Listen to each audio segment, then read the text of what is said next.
Good evening, it's News 360 coming to you live from the News Hub here at Adesawe Kanda. I am Portia Gabo. And my name is Pa Kwesiasari. News 360 Headlines is brought to you by Flamingo Paint, Pepsodent Charcoal and Pepsodent Herbal. Minority Caucus formally recuses itself from the committee, hearing the recent chaos in Parliament citing bias.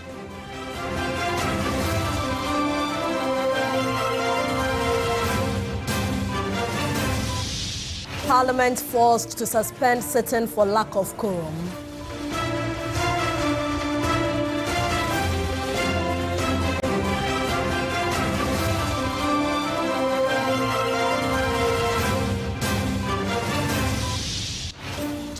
Also coming up in the bulletin tonight, Attorney General files a nolli prosequi, officially discontinuing case against Democracy Hub protesters, including Oliver Baka-Vomawo, Ama Governor, and several others. Later in business, as Nigeria joins BRICS, former Foreign Affairs Minister Her Excellency Hannah Tete urges caution on Ghana's path.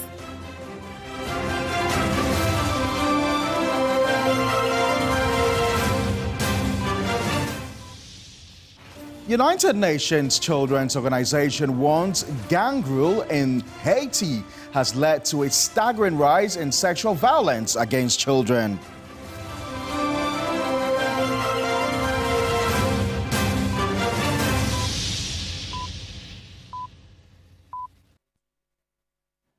We've got details of all these stories plus many more coming up in the next 60 minutes. Remember, we're streaming live on Facebook. We're also live on your DSTV channel 279. You can join us with your views, comments, and suggestions on any of our top stories this hour. Feel free to visit any of our social media pages on Facebook and on X. We begin from Parliament, and all eyes are fixed on the public hearings of the vetting committee chaos as leadership of the ad hoc committee trade allegations against each other. The minority have recused themselves from the committee, citing bias as basis while demanding a reconstitution of membership of the committee. There's more in this report. Work by the 7-member ad hoc committee probing the vetting chaos in Parliament is facing more and more frustration after the NPP minority today announced their decision to recuse themselves from the work of the committee. Minority Leader Alexander Penyumakin and Asante Akim Central MP Kwame Enyimedu Entry, who doubles as a vice chair of the ad hoc committee, have accused Emmanuel Kwesi Bedra of open bias against their side in the opening sittings of the committee's work. Alexander Penyumakin says the open commentary of Emmanuel Bedra confirms their concerns of bias. I have written a memo to Mr. Speaker as part of the due process that I want to follow, but it is unacceptable that there will be live telecasts of events that Mr. Speaker has directed, that it shouldn't be a public hearing. And I emphasize this because those were the orders of Mr. Speaker. The audiovisual can be procured. I procured it. We can check it. That is exactly what Mr. Speaker says. So I don't understand why there is this public hearing. Vice Chair of the ad hoc committee, Anyimadu Entry, says they want the membership of the committee reconstituted to allow for the matter to be probed and to allow for cooperation from their side.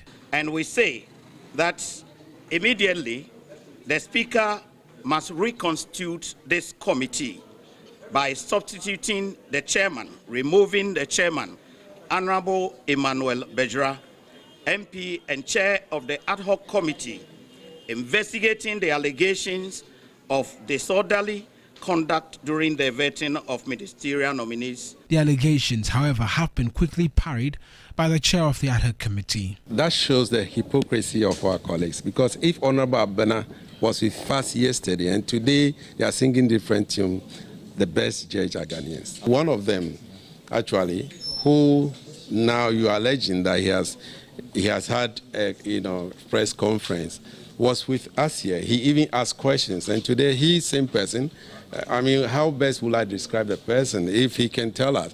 Yesterday he called me. I saw the call was way engaging, that he would not be able to make it. And then all of a sudden, without talking to me, you went on air that I've been biased.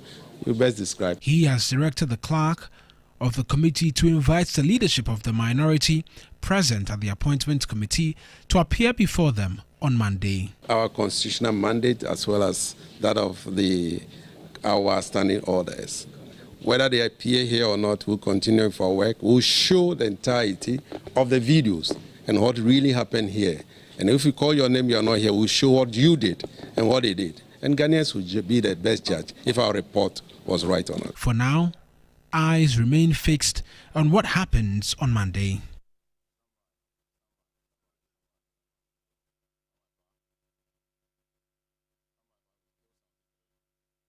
In other news tonight, Parliament was forced to suspend sitting today for lack of quorum. Per parliamentary standing orders, Parliament must have at least 1/3 of its members to constitute a quorum. However, after 40 minutes since sitting started, numbers in the chamber amounted to a little over 70. The minority has blamed the majority side for its inability to gather its members to the chamber. No, today we adjourned early because there was issues of quorum. I raised the issue of quorum under Order 64.1 and Article 102 of the 1992 Constitution, where we need at least 91 members to commence business. So after prayers, I saw that and I drew the Speaker's attention to it. At the time I raised quorum, we were only 30 in the chamber. The so-called supermajority, 183 of them, including the 4 independent, making 187. There were only 14 in the chamber at the time I raised the quorum issue. And we were about more than 17 in the chamber. But after the business statement, Speaker made a roll call. When they tried to marshal all their numbers, including our numbers, they could only get 71. And that is the reason why we adjourned the House today. This is a clear indication that the supermajority that they are talking about, they are not ready to do business and they have no government business to do. If they were serious with the numbers that they have, they would have been able to bring at least 91. If you are 183 plus independent making 187, it shouldn't be any difficulty at all bringing 91 into the chamber to commence business. This is a clear indication how weak the NDC majority are. This is a clear indication of how unserious they are with regards to the governance of this country. And that is why the Speaker had to adjourn the House, because they themselves were not serious.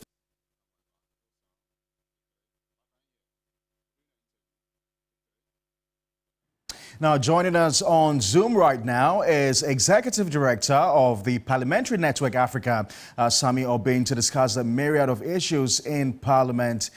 Sami, a lot's happening in Parliament, from the minority accusing the ad hoc committee chair of bias, the minority recusing itself from the committee, and Parliament being forced to adjourn sitting because of lack of quorum. Now, let's take one after the other. Let's start off with, how Parliament can get out of this whole web. It appears to be, creating regarding the ad hoc committee. Well, hello, Sami. And if I heard your... Yes, hello, can you hear me? Yes, Sami, there was a bit of hiccup with your line. I'm sure it's come back fully now. We can hear you. Go ahead. Right. So if I heard your question right,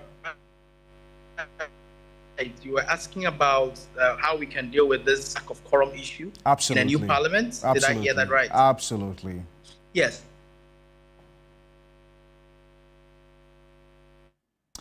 I'm afraid we're having some technical challenges with Sami's Zoom connection. Guys, kindly sort that out. A reminder, you're still watching News 360, our major news bulletin for the day. We're streaming live on Facebook, also live on your DSTV channel 279.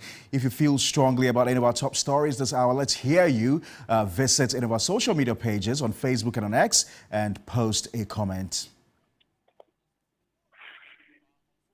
All right, so we've got Sami back this time around. He's on the phone line. Sami, so all the challenges, that Parliament has been confronted with, from the ad hoc committee to a lack of quorum and a suspension of sittings, what do you make of them? Well, for a new parliament that is just less than 1 month old, it's problematic if we are beginning to have quorum conversations, if we're beginning to have conversations around disturbances with respect to members of parliament's behavior, if we're beginning to have issues around, cooperation in the House and what have you. But this is an institution that has a bunch of politicians, and in this whole game of politics, sometimes these things are expected, to happen. But the extent to which these things affect the general work of the institution of parliament, including the reputation that people place on the institution of parliament, is what needs to be looked at. Now, the quorum matter. For a parliament that is just less than 1 month old, I expect that, the various leaders of the caucuses, including the whips, will be getting their numbers in. One will argue that usually on Fridays, parliament is slow because members of parliament will be preparing to move into their constituency. And that's exactly what I heard Alexander Penyumakin say today, in defense of his side of the House. He said it was a Friday and many of his MPs had sought permission from him to visit their constituency. And I think same, was said of the majority side. The whip, Dafia Mekpo, also mentioned that it was a Friday and you can expect them to visit, to attend funerals and other activities. That can best be described as flimsy excuses from the leaders of the various caucuses. Parliament's rules are very clear that ordinarily the House will sit from Tuesdays to Fridays, especially for a parliament that has come under public scrutiny over the last couple of days. We expect that members of parliament will show up, go ahead with public business, go ahead with government business, go ahead with the private businesses that needs to be undertaken inside of parliament. And we shouldn't be recording these kinds of things at this time of the life of the nice parliament. We know that quorum issues usually become an issue as parliament goes deeper into its tenure and members of parliament get busier with committee work, with travels, with field oversight and what have you. But not when parliamentary committees have not been set up, not when committees do not have any field oversight to undertake, not when there are no committees that are sitting, except for perhaps the ad hoc committee. The members of parliament should be doing better. All right, Sammy, I've got to say a big thank you to you. Thanks very much for sharing your thoughts with us on the happenings in Parliament. Sammy is Executive Director of the Parliamentary Network for Africa. In more news tonight, the Attorney General has filed a nolle prosequi, officially discontinuing the case against Democracy Help protesters, including Oliver Barker-Vormawor, Ama Governor, and several others. The protesters had been arrested and charged following a demonstration, but were later granted bail. However, Barker-Vormawor was initially denied bail due to pending treason felony charges from a previous case. The legal proceedings had sparked public debate, with many advocating for the release of the protesters. The AG's decision to drop the charges brings an end to the case, allowing all accused individuals to walk free. This development marks a significant moment, particularly concerning protest rights and government accountability. The state earlier withdrew charges against former Works and Housing Minister Collins Dauda and 4 others, as well as former Director General of SNET, Dr. Ernest Thompson. It has since withdrew charges against former Bank of Ghana Deputy Governor Dr. Johnson Isiama, the Minister of Finance Dr. Ato Forson, Richard Jatba, and another one in the ambulance case.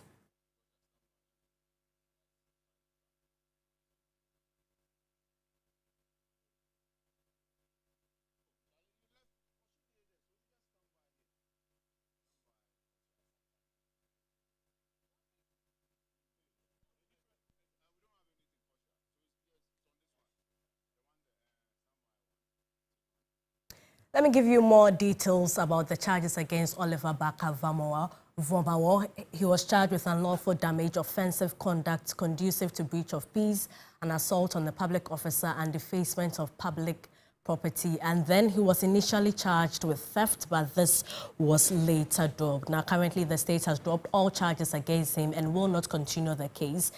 And the other Democracy Help protesters, they were charged with conspiracy to commit a crime, specifically unlawful assembly, and causing unlawful damage, offensive conduct conducive to a breach of peace, assault on a public officer, as well as defacement of public property. Now, here are a timeline of key events in this case. On September 21 to 23, Democracy Hub held a 3-day protest at the 37 intersection in Accra against illegal mining. The police then arrested 42 of them on the final day for obstructing traffic and damaging property. Then Oliver Baka-Vomawa was declared wanted. On September 23, he was arrested for allegedly leading road blockades and inciting disorder. Then, on October 7, the Accra High Court granted bail to 21 protesters but denied bail to Mr. Baka-Vomawa. On October 8, an additional 31 protesters were granted bail, bringing the total released to 52 out of the 53 arrested, but Baka-Vomawa remained in custody. Then, October 22, the Accra Circuit Court scheduled a case management conference to review the charges and plan further legal proceedings. As it stands now, the case has dropped all charges against Oliver Baka-Vomawa as well as the other Democracy Hub protesters. Now, government has imposed a non-essential travel ban on ministers of state in the quest to ensure modesty in government and save cost. Speaking at the swearing-in of 17 ministers of state, President John Dramani Mahama has also banned first-class travel for all ministers with a clear directive to them to clear all travels, foreign travels, with the Chief of Staff forthwith. I have no doubt that all of you are poised to work tirelessly to improve the lot of Ghanaians in your respective sector based on your experience and your competence. I must, however, remind you of the same caution I sounded to your colleagues who have already taken office, that the hallmark of this government will be modesty and respect for the Ghanaian people. There will be no room for arrogance and pomposity in this government. The resources that you'll be working with belong to the Ghanaian people who put us in office. Those resources are not to be wasted on opulence and extravagance. I've asked the Chief of Staff to write to all government appointees that I've imposed a ban on non-essential travel forthwith to cut down expenditure. Any travel that is deemed essential and necessary must be cleared first with the Office of the Chief of Staff, and such travels will have to be undertaken in modesty. No first class. All traces of affluence and lavish lifestyle are to be avoided.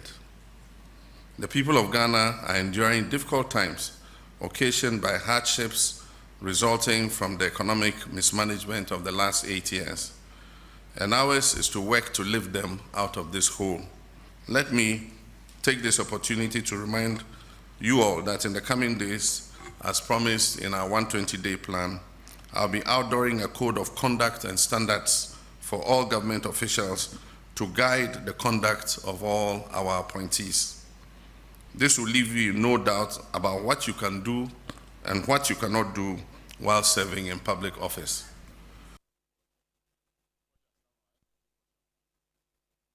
Meanwhile, questions of a reporting regime to the public on the travel restriction from President Mahama to the public has emerged. The sworn-in ministers have been reacting to it. Well, that is the president, and he has given his marching orders, and every appointee is supposed to oblige. And I think it is in order. Given our circumstances at the moment, I think that these are some of the measures to protect